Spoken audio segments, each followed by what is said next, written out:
내 부탁을 들어주게 만드는 천원의 마법, 상호성의 법칙. 오늘 하루를 보내면서 혹시 이런 기분 느껴본 적 없으신가요? 별 생각 없이 받은 작은 호의인데 마음 한구석이 왠지 모르게 무거워지는 기분 말이죠. 예를 들어볼까요?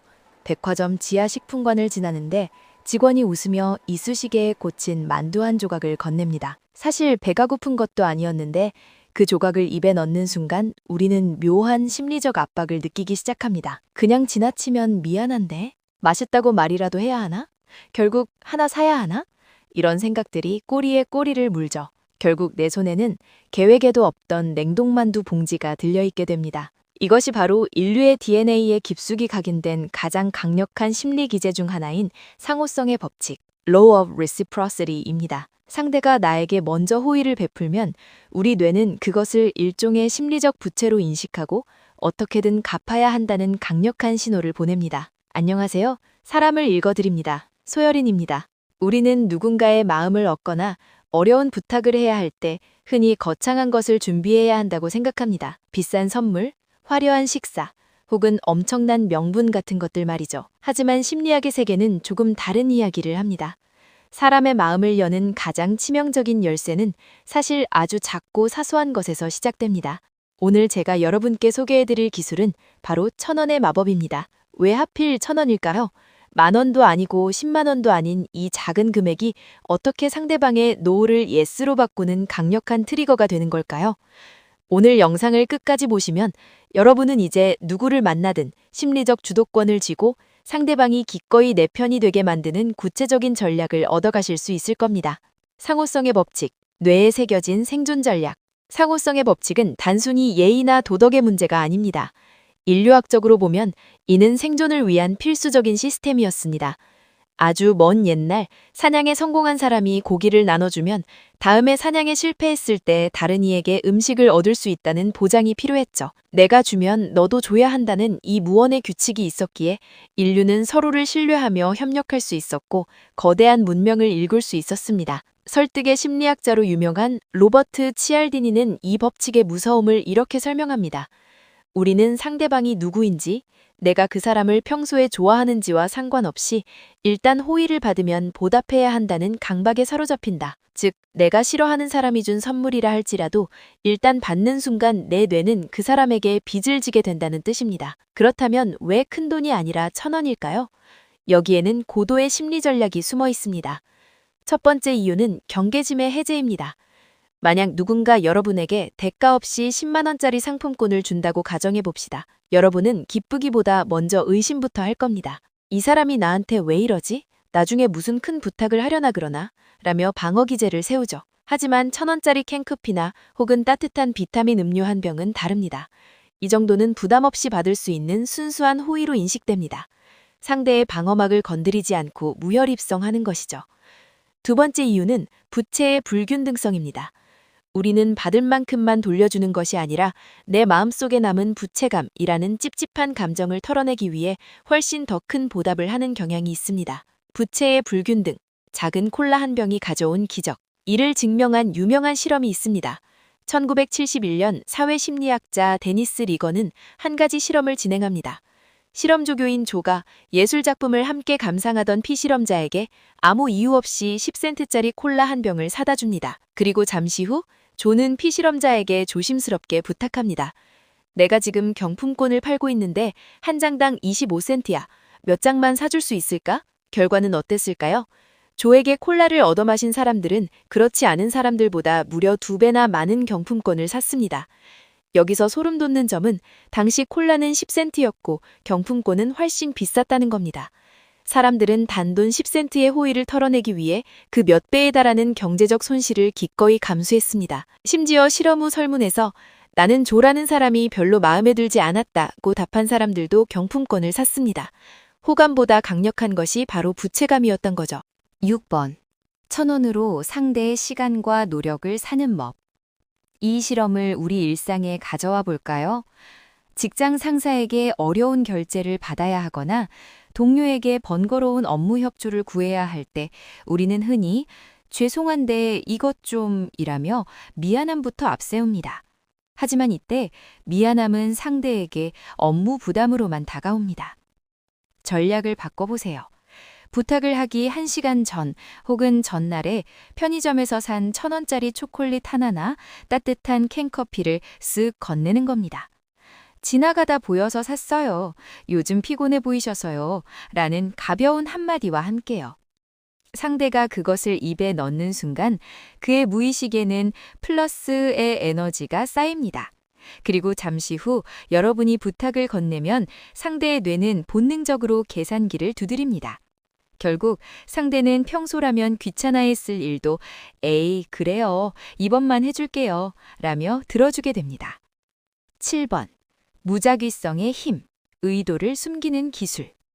여기서 중요한 포인트가 있습니다. 바로 무작위성입니다. 상호성의 법칙이 강력하게 작동하려면 나의 호의가 어떤 목적을 가진 것처럼 보여서는 안 됩니다. 만약 여러분이 부탁을 하는 그 자리에서 선물을 건넨다면 그것은 심리학적으로 호의가 아니라 거래로 인식됩니다. 이거 드릴 테니 이거 해주세요 라는 메시지가 전달되는 순간 상대는 즉각적으로 경계심을 높이고 거부감을 느낍니다. 진짜 비결은 바로 타이밍의 분리에 있습니다. 호의를 베푸는 시점과 부탁을 하는 시점 사이에 아주 짧은 간격을 두는 것이죠. 상대가 저 사람은 참 좋은 사람이네 라고 무장이 해제되었을 때 그때 비로소 카드를 꺼내야 합니다. 8번. 상대의 자존감을 건드린 한 줄의 점화. 자, 이제 1,000원짜리 선물과 함께 섞어야 할 결정적인 양념이 하나 더 있습니다. 바로 프라이밍 기술입니다. 오우님은 항상 주변을 잘 챙기시는 분이라 이 커피가 생각나더라고요. 이 한마디가 들어가면 상대는 나는 주변을 잘 챙기는 사람이라는 정체성까지 선물 받습니다. 나중에 여러분이 부탁을 했을 때 상대가 거절하기 힘든 이유는 단순히 커피 때문만이 아닙니다. 주변을 잘 챙기는 나라는 멋진 이미지를 깨뜨리고 싶지 않기 때문입니다. 9번. 상호 양보의 법칙. 노를 예스로 만드는 두 번째 마법. 상호성의 법칙에는 아주 흥미로운 변주가 하나 더 있습니다. 바로 상호 양보의 법칙입니다.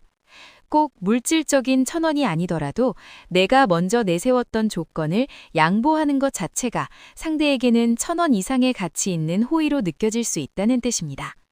심리학에서는 이를 문전박대 전략 등 door in the face technique이라고 부릅니다. 처음에는 상대방이 도저히 들어줄 수 없는 큰 부탁을 먼저 던지는 겁니다. 상대가 노 하게 만드세요.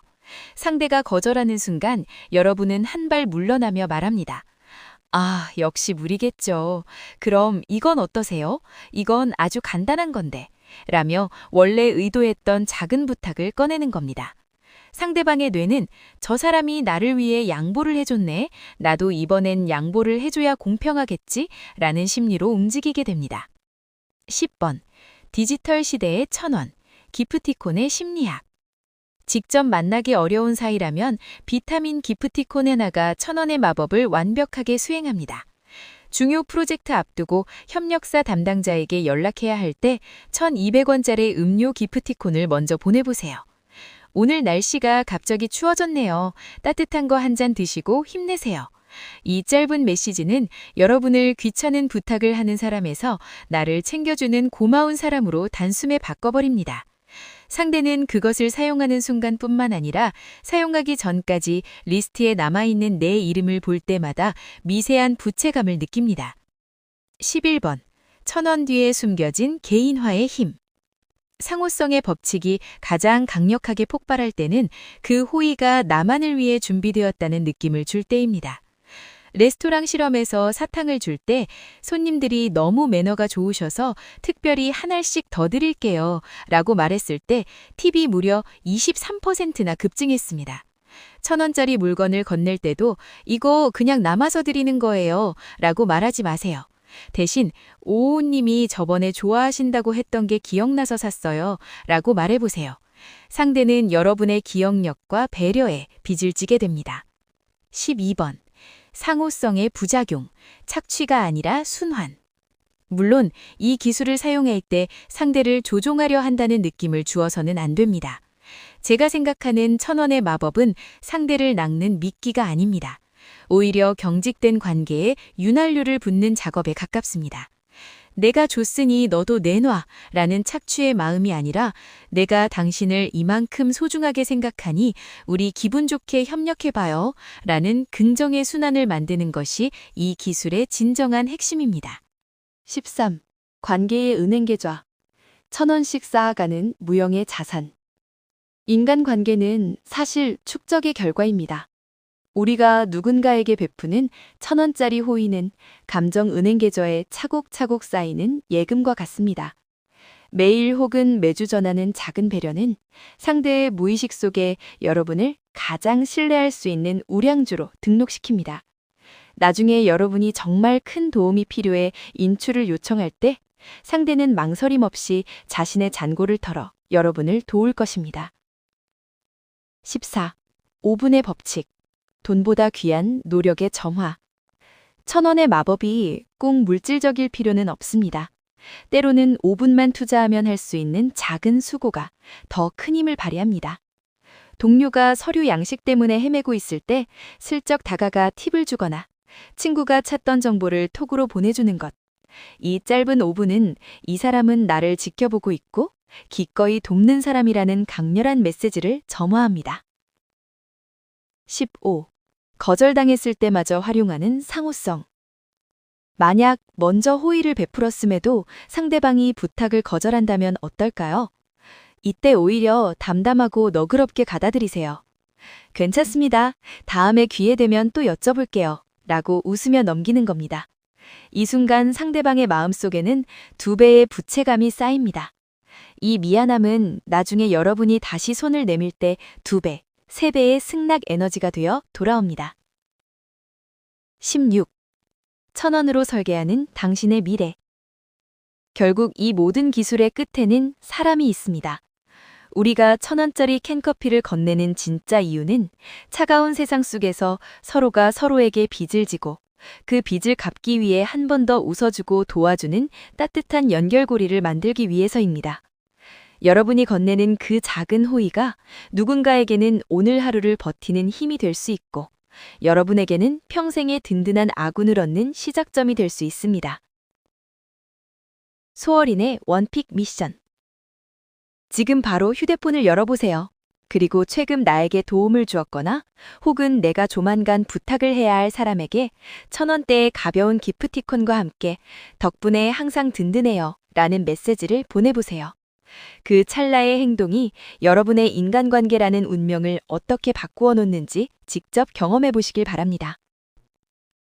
오늘 내용이 도움되셨다면 구독과 좋아요로 저에게도 상호성의 에너지를 나눠주세요. 여러분의 댓글은 하나하나 소중히 읽고 답변해 드리겠습니다.